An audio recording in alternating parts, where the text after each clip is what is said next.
The Florida Community of Mindfulness is happy to make these talks available to you. If you find this talk to be a benefit, please consider making a donation to support us. You'll find a donation button on the Talks section of our website, floridamindfulness.org. Thank you, and may you be happy and free of suffering. Good morning, everyone. Thank you for coming. Today this is especially good day because our second floor on Great Cloud is going up. So it's for those of us who have been watching this over these past years slowly take shape, to see it finally really taking shape. It's quite wonderful. So it's now, I believe, full steam ahead, and hopefully it'll be done by June. We hope. That's what we're saying. So we should be able to be holding our first retreats there this summer. So it's quite wonderful. Also, this morning is a family program and the teens, so they will be coming in at the end. So this morning I want to talk about a teaching that I've taught several times over the years, but I don't think I've taught it in several years, and I think it's incredibly relevant to what's going on in our world, to what's going on in our own country, our own political, social, all the stuff that's going on. And it's what's going on in the world is often viewed in modern times by taking sort of a historical view, kind of the movement of history, sociological view, all kinds of various views that we understand this movement of human beings. And so, we have world history, we have the history of nations, we have the history, gender and race and ethnic groups and religions. And so we have all kinds of, very more and more complex and detailed ways to understand the unfolding of what's going on right now, right? But it's all describing sort of what's seen.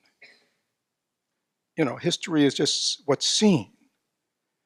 In the same way, we as human beings, we kind of see the behavior of each of us, but we often don't really know what's really going on with that human being. Oftentimes we don't even know what's going on with ourselves. And so Buddhism, going back thousands of years, has always looked under the surface, like what's driving all this. So I ask all of you to just for a moment suspend all your views on the way you understand this world historically, sociologically, and all the various complexities of how we more and more compartmentalize our world and the peoples in it. In other words, more and more discrimination, more and more distinctions of, and I want to present a kind of a universality of human experience. Actually transcends the human. And what I'm talking about is an ancient formulation within Buddhism called the 6 realms of existence. Some people familiar with that? Some people are. So this is an ancient formulation. If you ever go to Asia, or you go to, if you look in Buddhist art books, you will see something called the Wheel of Life. And the Wheel of Life is this representation in Tibet and Nepal and other places. They're always drawn on the outside of the monasteries as you come in, because they really depict kind of this world, but not in the way that we think of the world. Okay? And it actually has the whole cosmology of this unfolding.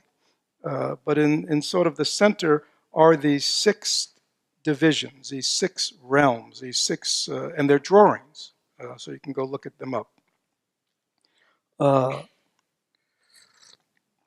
And so they depict kind of what can be, depending on how you look at it, kind of geographical realms, personality realms, or mind consciousness realms. Okay? And so there are 6 of them, of which the human realm, that's our realm, is only one. Now again, please suspend all your reference points and just kind of see if you can kind of understand this one, okay? Because I think it explains a lot that history and sociology and even psychology and all these other ways of interpreting do not explain. So I'm going to paint you sort of a picture. So these 6 realms, okay, they are the hell realm, the hungry ghost realm, the animal realm, the human realm, the titan or demigod realms, or the god-like realms. Okay, sounds very mythological. You may have heard those terms before. So let's look at all these 6 realms first. So sort of at the bottom, and it really has to do with the degree of suffering. At the bottom is the hell realm, right? And this realm is delineated by constant, pervasive suffering of the most painful type. Right? So in this realm, it is a realm of people who are in this realm, live in this realm, constant chronic anger and violence to themselves and each other. All the afflictive mind states are just totally pervasive. They could be people who live in despair, you know, again, where the suffering is just pervasive. It never leaves, right? And there, interestingly enough, in the old depictions, there are hot hells and cold hells. If you live in Florida, when we think of winter, we go, that's a cold hell, right? But people in those areas, they might think of Florida weather as hot hells. So they're hot and cold hells. But I think of like people who are stuck in anger and rage. That's hot. That's a hot hell. People who are stuck in fear and terror and chronic anxiety, that's like a cold hell. It's kind of frozen. It has no heat to it. So again, there is this hell realm of suffering. And again, whether that can be understood psychologically, I think if you reflect on it, there are places in this world, right, in our own world, where people seem, the geography, the place where they live, seems to be a place where at this moment it is sort of like being in hell. Right? So suffering, the hellish realms, is this pervasive suffering.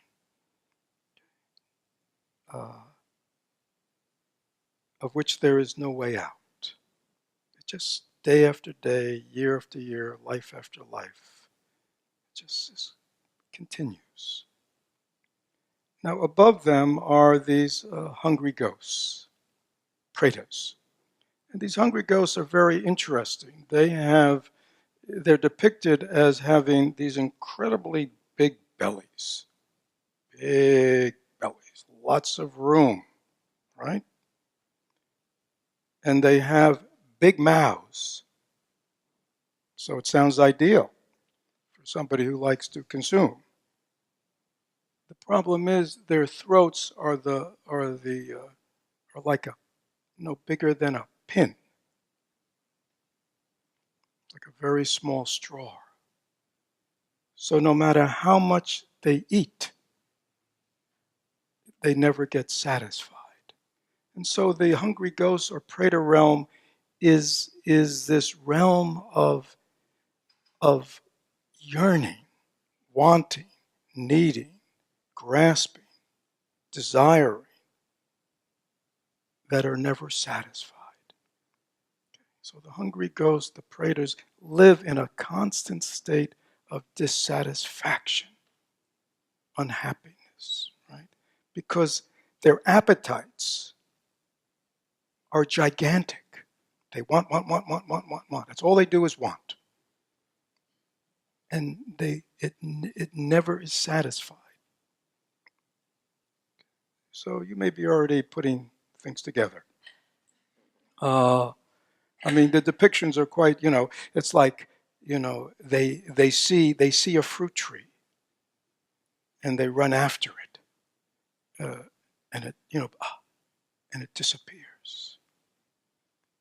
I mean, there's a lot of kind of depictions. Okay. So that's the second realm. The first realm is this realm of pervasive, unmitigating suffering and pain. The second realm is this realm of unmitigating, unfulfilled desire. Okay? Sort of like the consumer society, we might say. Now, I'll skip the human realm for now. Okay? Oh, no, I'm sorry. I forgot the animal realm. So above, hell, hungry ghost, the animal realm. Then there's the animal realm.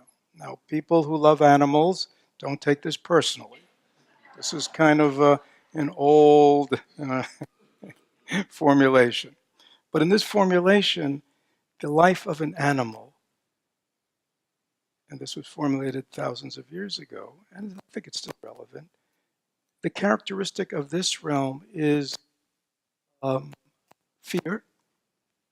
Right? Animals in the wild are always looking over their shoulder. There's always somebody trying to eat them.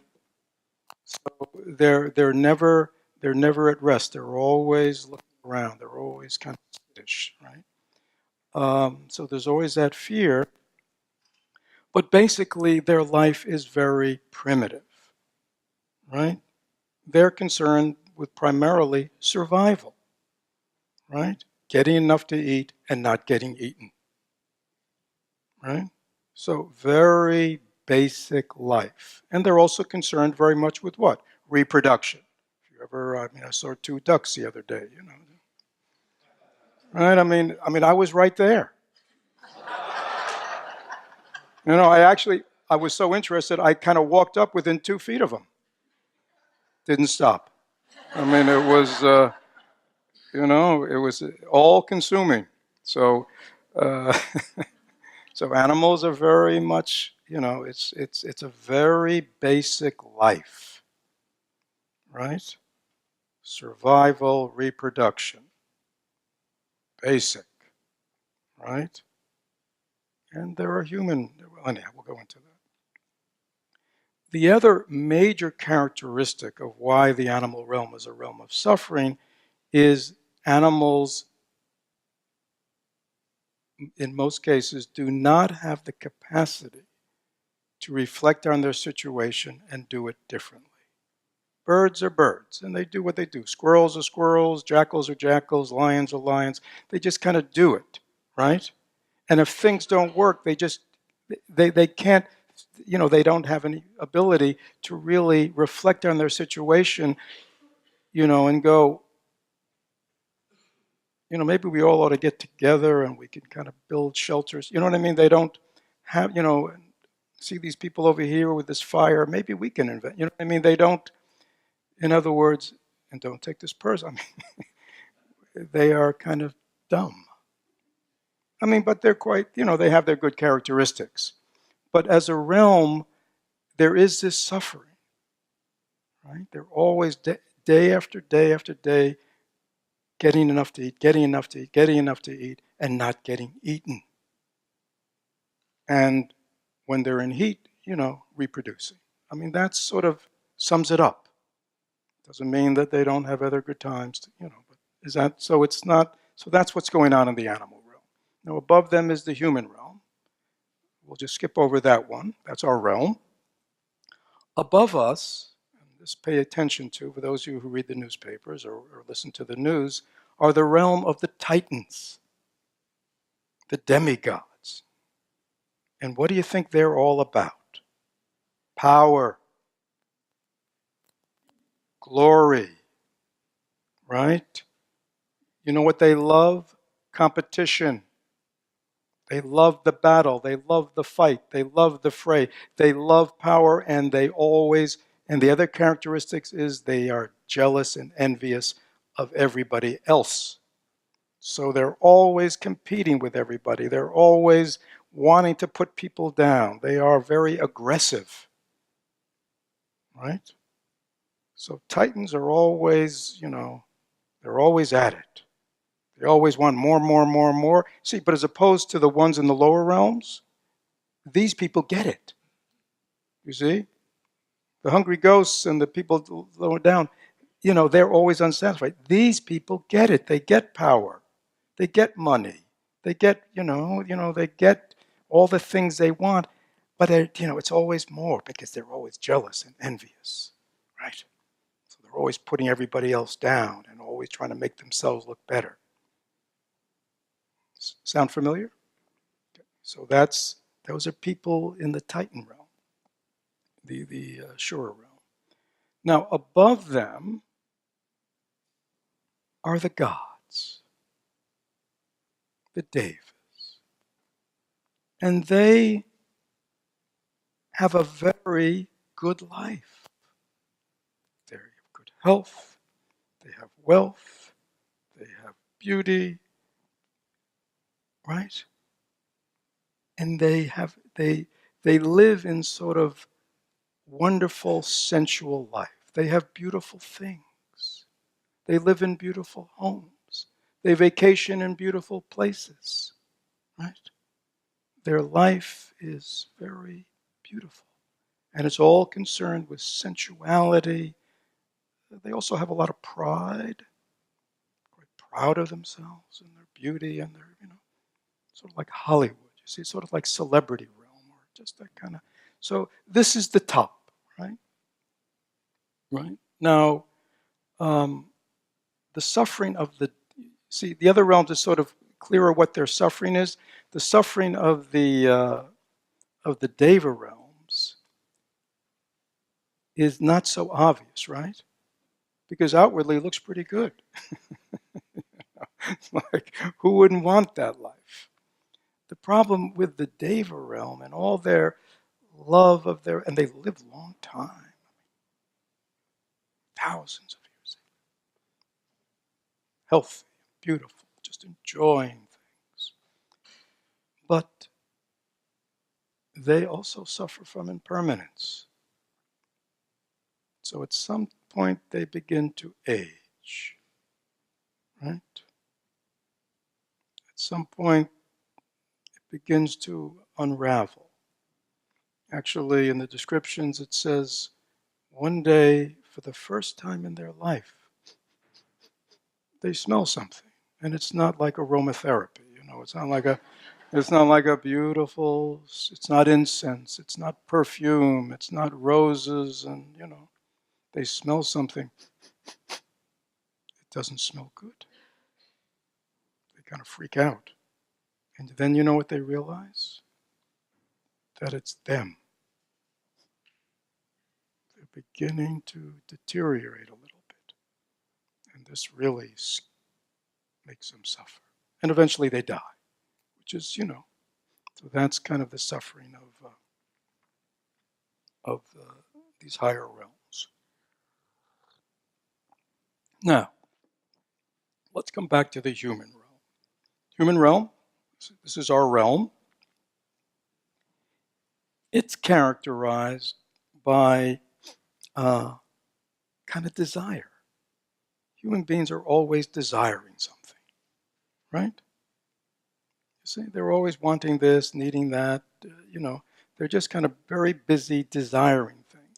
And also the human realm is characterized by probably the most use of intellect.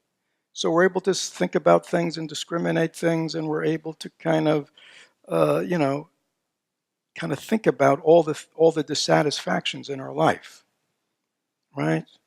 All the things that we want we're not getting, and all the people who we want to act a certain way who are not acting a certain way, and all the things that happened in the past that we shouldn't think should have happened to us in the past, and all the things we were, you know what I mean? So human beings are endlessly wanting things, right? And they use their thinking mind to just intensify their suffering. Now, the other thing about the human realm, and that's why it's sort of in the middle, is that, and again, this is part of a kind of belief in rebirth, the idea is also that the people in these other 5 realms are also kind of moving through the human realm. So in these other 5 realms, they're like pure.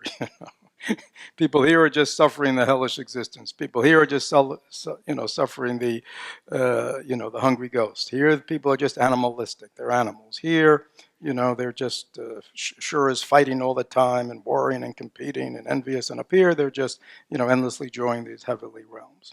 But what happens is these kind of realms come into the human realm. Okay? So there's a mix in the human realm that isn't in the other realms, which is very important to understand.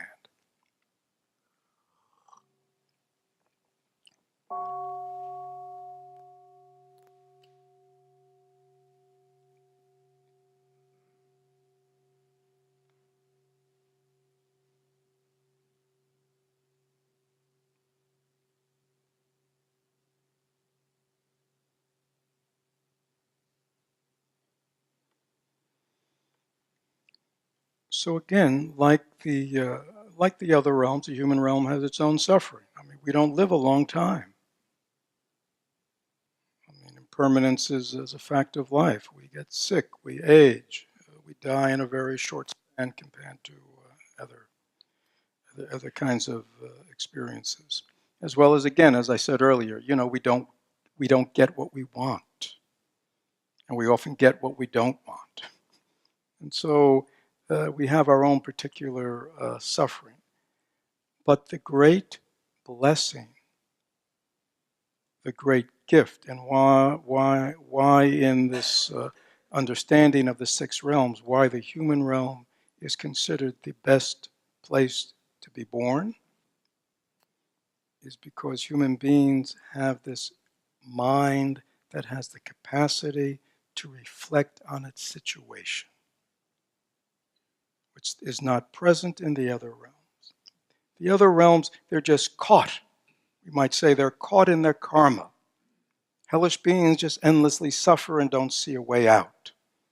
Hungry ghosts just endlessly dissatisfied and wanting and feeding and don't see a way out. Animals don't see a way out. Demigods and the gods just do it endlessly, right? Even though it's causing them suffering. They cannot see a way out. They cannot see another way, another path. Is that clear? The human realm, the most wonderful thing about being born a human being is that we have this capacity. So people in here who hate their mind, hate their thinking mind, are understanding what you're hating is a misuse of this marvelous gift we've been given. Is that clear? Because we have the gift as human beings to reflect on our situation, which these other realms don't have. See, there's enough suffering to get us uncomfortable, but it's not pervasively suffering that we can't see out of it. So we have the ability, this incredible ability, to step back and reflect on life. Right? Oh, I'm not happy. Oh, I've been doing all these things that are supposed to make me feel good, and I'm still unhappy. Right? See, I can see that. I don't have to keep going, doing the same thing over and over. Right? I can reflect on what's causing this. What's causing me to suffer? So we have this incredible capacity to see our situation, to understand our situation, to reflect and analyze our situation, and to see a way out. Right? As well as we have this wonderful capacity to what? To look around at the rest of the world and the people in it and reflect on them and their situation and what's causing them to suffer. Why do they do what they do? Right? I mean, I mean, we can look at what's going on in the world. We can look at the way people treat each other, all over the world. They kill, they violate, they hate, they're intolerant. I mean, we can, right? But why are they doing all this, right? Well, because we need to peel back and look into their minds. And these six realms give us a kind of template to see, oh, that's what's going on. Yeah, I mean, when I see our president, I go, Titan. It's like, why is he that way? That's his consciousness, right? It's all about me, and get more, and aggression, and envy, and right? I mean, so, I don't have to attend to his tweets. I know what he's up to. He's a Titan. He can't see out of it. Right? And so many people in power, they're just Titans. What do Americans adore? Celebrities. We even have magazines about them. Right? Or magazines about beautiful lifestyles. You know what I mean? It's like, oh, we think for most people, the highest realm to get to is what? So human beings, what do I want to be when I grow up? I want to be a Titan, captain of industry, a general, you know what I mean? Somebody with power, and, or I want to be what? Just have the most sensual life of pleasure that I could possibly have, right? Isn't that what, in the human, that's what, you see? We don't see the suffering there. We don't see the pain there. We don't see the delusion there, right? Now, we know we don't want to go down there, you see, but we want to go up there. And yet, if you see this not as a pervasive mind states, but as mind states, can you remember yourself ever being in a hellish mind state?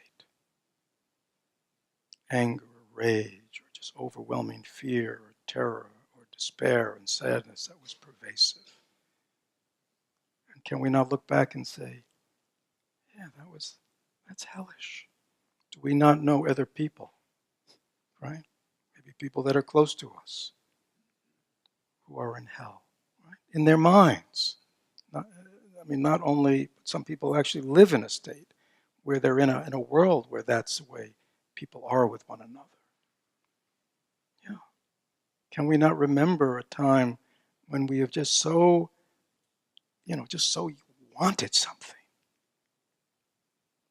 Right? It was overwhelming, this wanting, this thirsting, right? And yet always dissatisfaction. Can we not remember that? And can we not remember that animalistic mind state? Just what? Right? Like those ducks, just about, sex, right? And it's all consuming, right? Even somebody could be walking up to you and you wouldn't have noticed. You know what I'm saying? Or just surviving. That's all life, very primitive. No higher order thinking or values or ethics, just surviving. Again, there's no ethical judgment here. So for those of you going, well, aren't they causing? Yes. We're talking about painful mind states. Is that clear? So please, for the moment, let go of all your historical justifications and rationalizations and just see these are mind states. And they are known to all human beings. Right? And for those of us who might have tasted even a small degree of power, has it not been a little intoxicating? Were we not quite proud of ourselves? Right? And at the same time, were we not a little paranoid? That's also paranoia is part of the demigod state. They don't trust anybody. Can sound familiar? Yeah, because they think everybody wants to get their. They see the world as power, right? Power over. So there's always somebody who wants to get my power, and I want to get their power. Somebody who thinks so. Have we never known that mind state? And have never we known that mind state where we just, we live for pleasure, right? That's all I want, right? If I could only live in a spa forever, 3 times a day being massaged by aromatic oils, right? You know what I mean? Wouldn't that be wonderful? New age music playing in the background, right? Healthy meals just being brought to me, right? Right? That's, even for a moment, haven't we known and said, wow, this is it? Okay? So please reflect for a moment yourself to go, yeah, I do know these mind states. And I do see them in my family and friends and in the world. And so, coming back to the human realm, it's like, it's like, what do you call it? It's like, like percentages, right?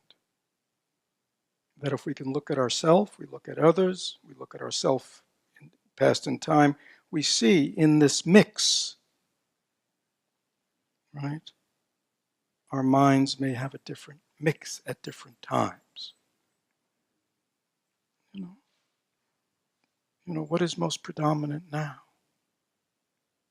People often say who are doing well, and then all of a sudden they say, I fell into this dark place. Right? So, sort of like I just fell into this kind of old hellish place within myself. It's still there. All of a sudden I got into this incredible craving. Just disturbed my mind, this craving. You know what I mean? So oh yeah, I know this, all right. Very proud of myself, very aggressive, and paranoid about other people. Just live for sensuality, live for pleasure. Do we not know these mind states? Right? So this is important to acknowledge that this is, if we strip away the historical and all the, both as individuals, as countries, as people, as whatever, this is what's going on according to this schema. This reveals underneath these very predominant mind states. Now they're subsidiary mind states, but like these are predominant.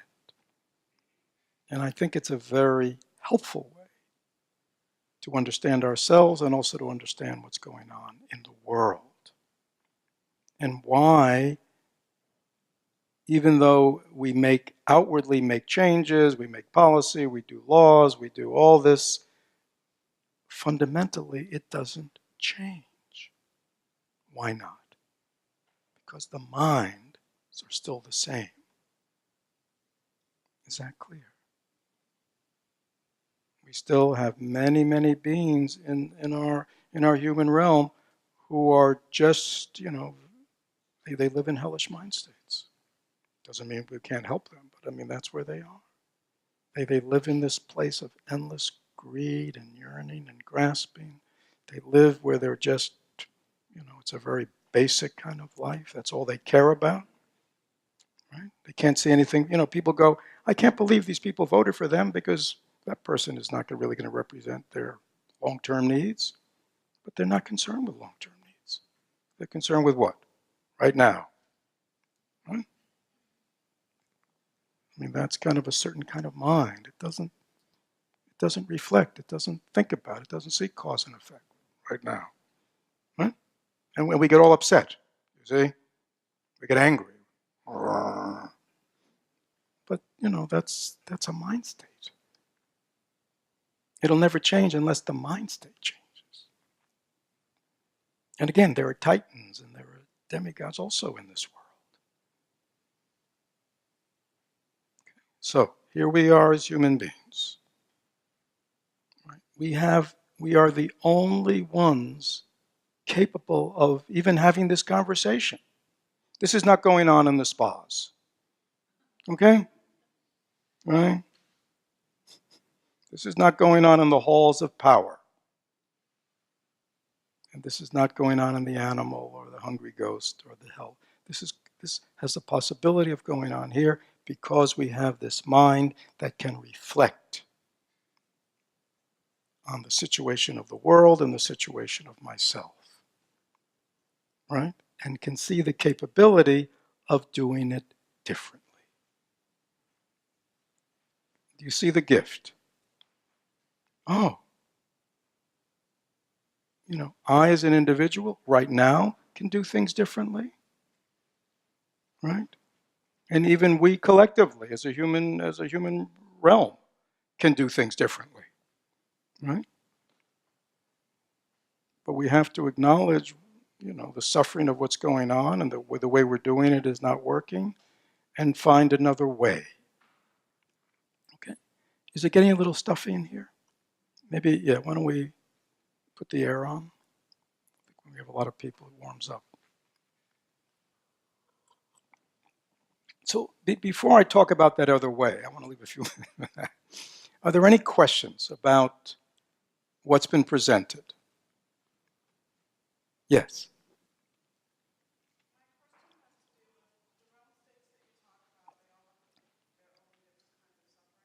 Yeah.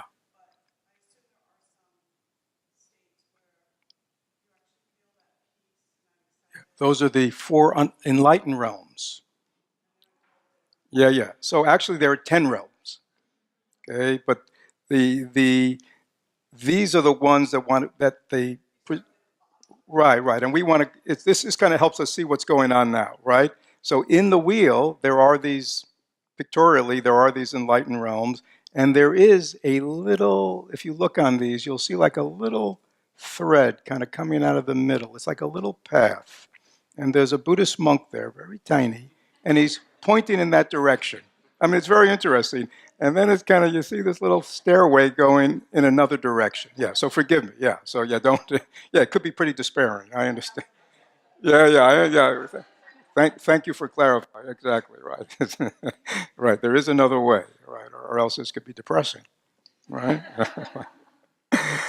Yeah, so that's good. Yeah, so we'll get there. So, but any other questions just about what's being presented? Yes. Mm-hmm.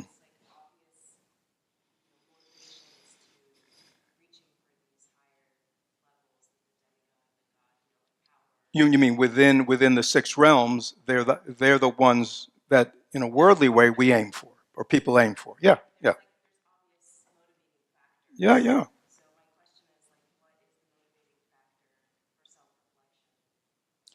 Well, so the question. Thank you. So, yeah. No, they're telling me because it's being recorded live stream to repeat the question. So I think. I mean, was my answer to the first one self-explanatory? Okay, but this one. So the question is. Well, if there are these, like within the six realms, these kind of higher realms, like the demigods and the gods, why, and one can get there, why then do the self-reflection?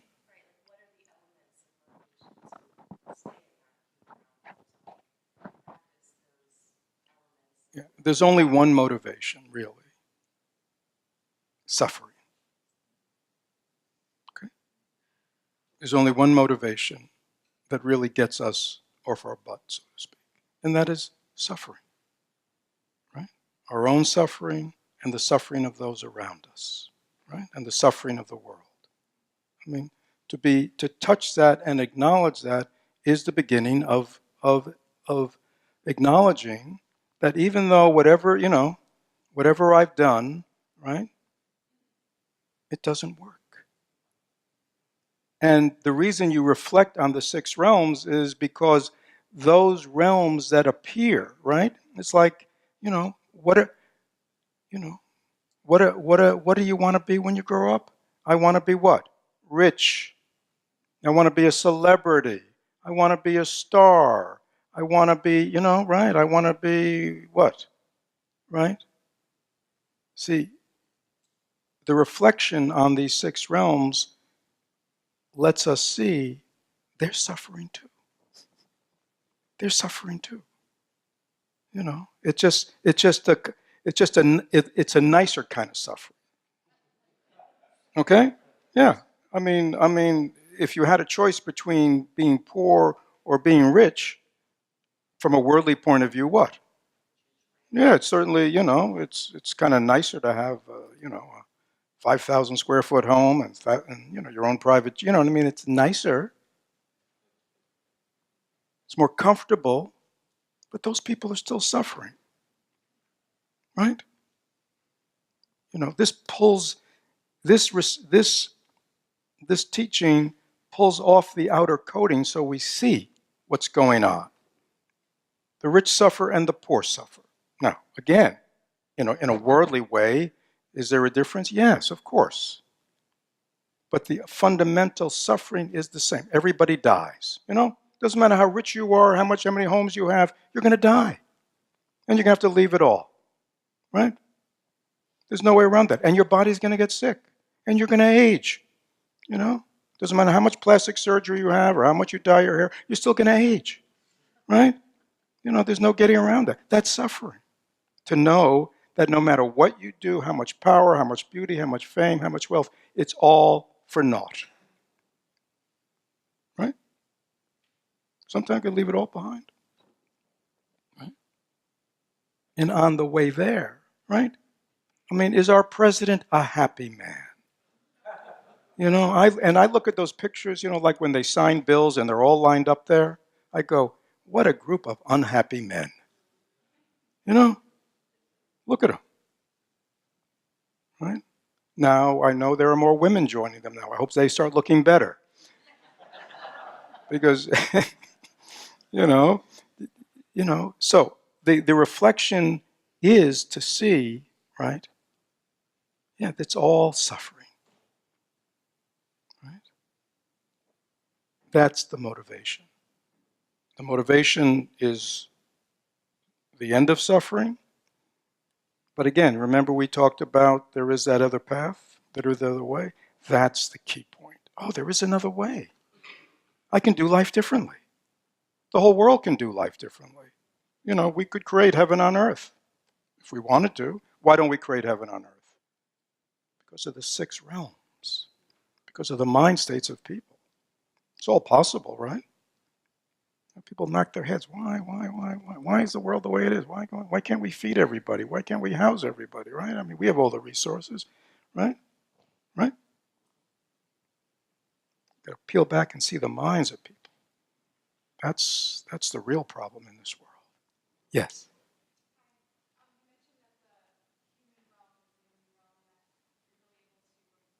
Mm-hmm. Or just continue to do. So let me repeat. So, all right, but go on. All right. Yeah.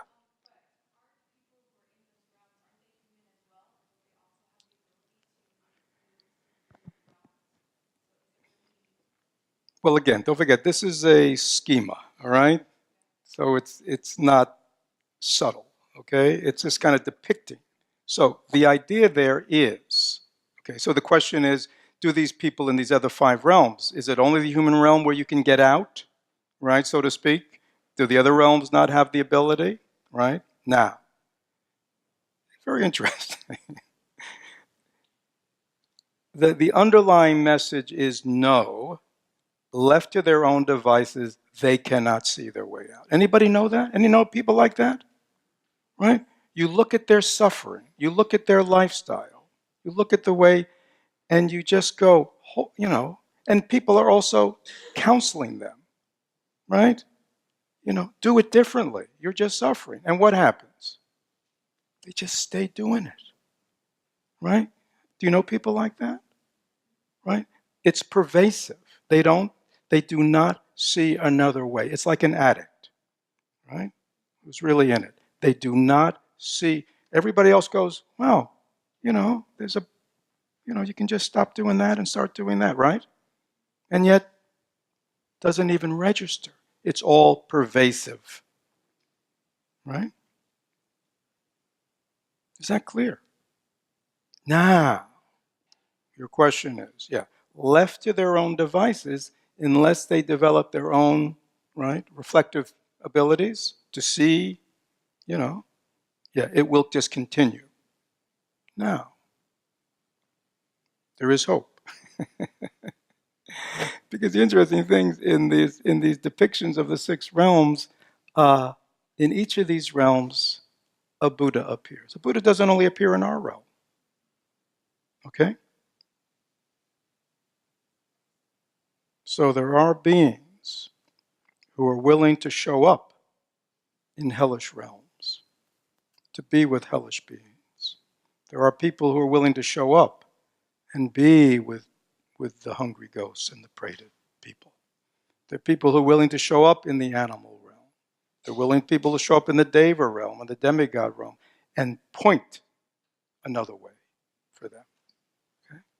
But left to their own devices, and again, we can argue back and forth, but it doesn't matter. They don't get it. Just the way there are many people here, right? You might say, gee, this stuff kind of makes sense. Anybody thinks what's being presented today makes sense? Just a little bit? Yeah. And you might say, gee, how come there are only 80, 90, whatever is here today, and how many are going to be at the Super Bowl tonight? I mean, it's like, right? Right. And then how many people are going to be watching? Right? And what's the Super Bowl going to get them?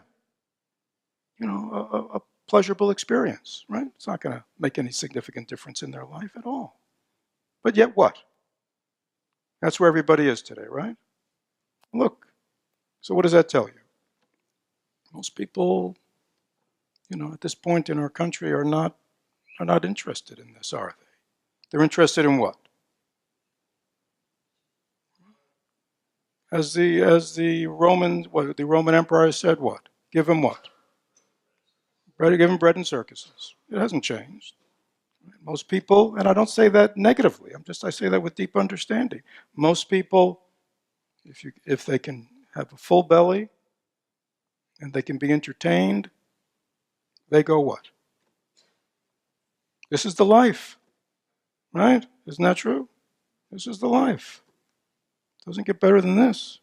And now I can watch it on a big screen in my home. I mean, this is like, you know what I mean? It's not that little box anymore. I mean, watch it on this big screen that gets bigger and bigger, and right? I can watch movies anytime I want. What? Right? I mean, this is what? This is heaven. And I have this little clicker here that kind of makes me the king of the universe. I can go anywhere I want.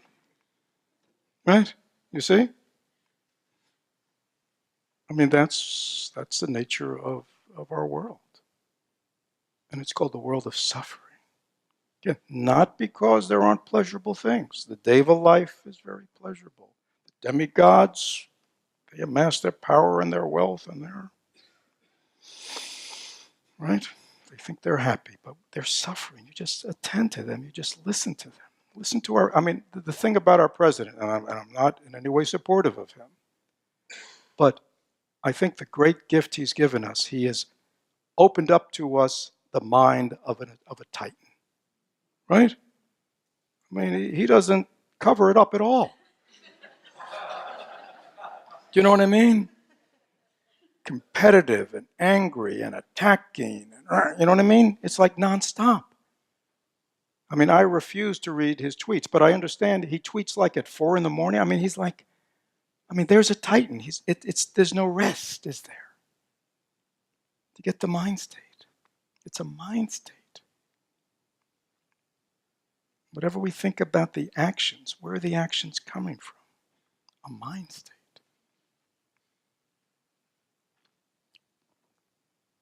Any other questions? Yes. Yes. Yes.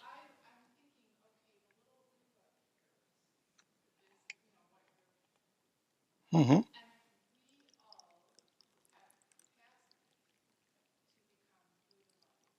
Yeah. Then what?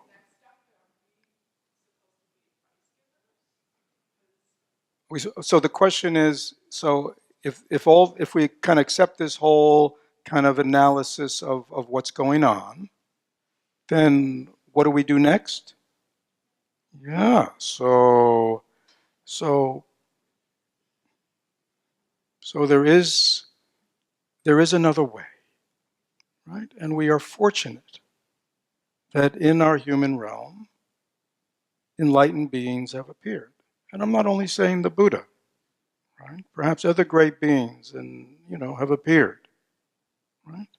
Teaching another way of living, right? Showing another way of living that leads to happiness, that leads to joy, that leads to acknowledging that we're all in this together. We're all brothers. You know what I mean? These are the teachings that these great beings, and you know, why are they so extraordinary, right? Why do we still, I mean, look at this. It's thousands of years later, and we still talk about the Buddha and Jesus and Muhammad, and you know what I mean? Like, because at some point in this mass of ignorance, a human being appeared who was awakened and pointed out to people why they were suffering and showed them another way. Okay? Now the question is, you know, yeah. yeah.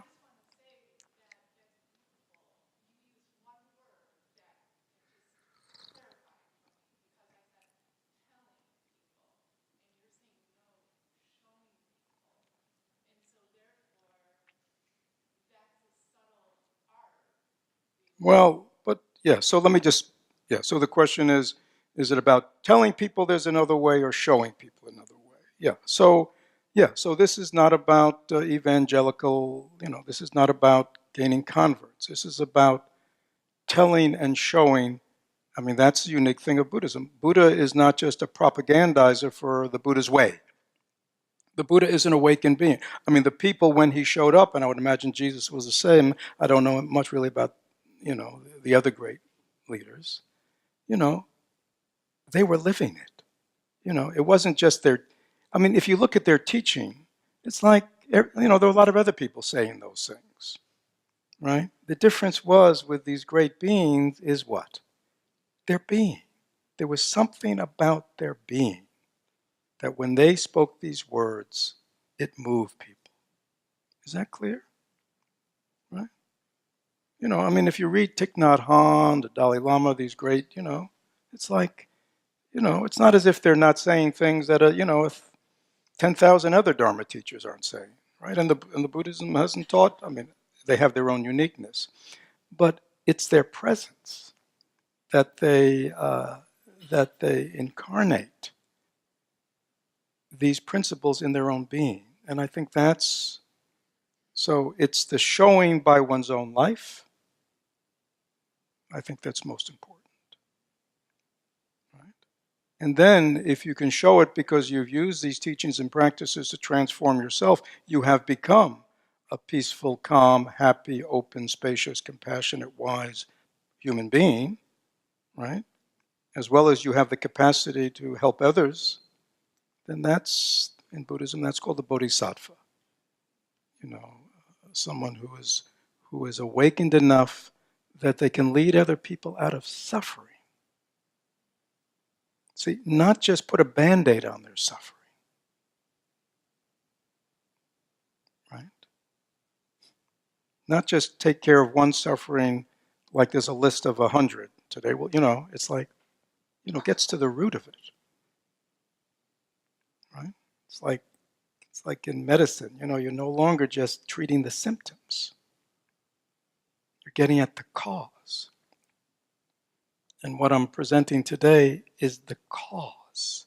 We look at this world, we knock our head, we get angry, we despair, we get afraid, we get hopeful,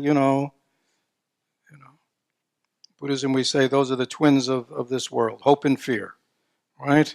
We hope it's going to be different, but we're afraid it's not. Whether it's the world or ourselves, or, you know what I mean? We're always going back, hope and fear, hope and fear. Yeah. Getting beyond hope and fear. and demonstrating it in one's own life that one can change, one can transform. And we know that. I mean, all of us, whether it's personal, we all know people, right? We all know people who've, I know people, to me the most inspiring people, whether in our own Sangha or in the world, are people who come out of hell, who come out of a hell life, who come out of a hell realm in their life or in their situation and have transformed themselves. I mean, that shows you, right? I mean, people who've been in prison for years and gone down that road and came out of such pain in their life that led them, right, or into addiction or into, criminality, all that stuff. And now they've awoken, right? I mean, that shows us the power, that the human mind has to transform itself, to heal and transform. So it's not like it's some, metaphysical, esoteric kind of religious, spiritual. It's very real.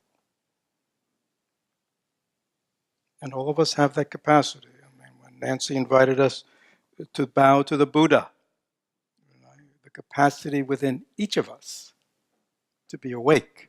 Buddha means what? Buddha means the awakened one. It's not his name. Buddha means the awakened one. He awoke to his own innate true nature, his own innate goodness, his own innate wisdom. That's what he awoke to. And that awakening is what each of us have within us, right? But it has to be cultivated. Right? And the difficulty in our world is what? Endless distractions. Endless, meaningless distractions that we can occupy our time thinking, right? And yet, at the end of the day, the end of the year, the end of the decade, we still more or less find ourselves in the same place, right? Why is that? It's not because the way is not clear. It's we just haven't gotten it yet. People who change themselves get it. Right? Right? I mean, I know addicts I remember this, one of the first guys I ever met years ago. I mean, he was a mess. I mean, and I met him when he was in recovery, and he looked terrible. I mean, he had spent his whole life, he was sort of a hell angel by fighting and drinking and drugging and anger. You know what I mean? He was like, that was his life.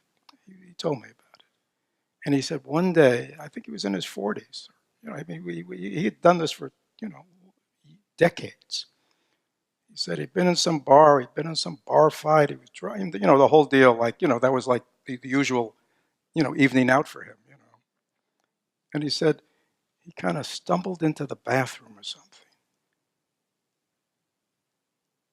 And this guy, his face, I don't know how many fights he'd been in, his finger, he was a mess. He said, one day, I said, drunk, and this, I kind of wandered into the bathroom, and I looked in the mirror. And in that moment, I saw what I had become. In that moment, I saw what I had become. And he charted another way for himself. There it is. If he could do it, any of us could do it. Most of us, haven't fallen to that place, have we? But sometimes, it's easier for somebody like that because it's obvious to them they're in hell. You see, we're in the human realm. Remember, we get a little bit of everything. A little bit of suffering, a little bit of pleasure, a little bit of this, a little bit of success, a little bit of failure, right? So it's easy, it's hard, in a way it's harder to get it. So that's where this reflective piece is so important, to really reflect on our condition, the human condition. Then it'll be obvious. So I think the children are here. So please, they come in for those who are new, and they just share a little bit, and then we all sing the loving kindness metta song together. Thank you.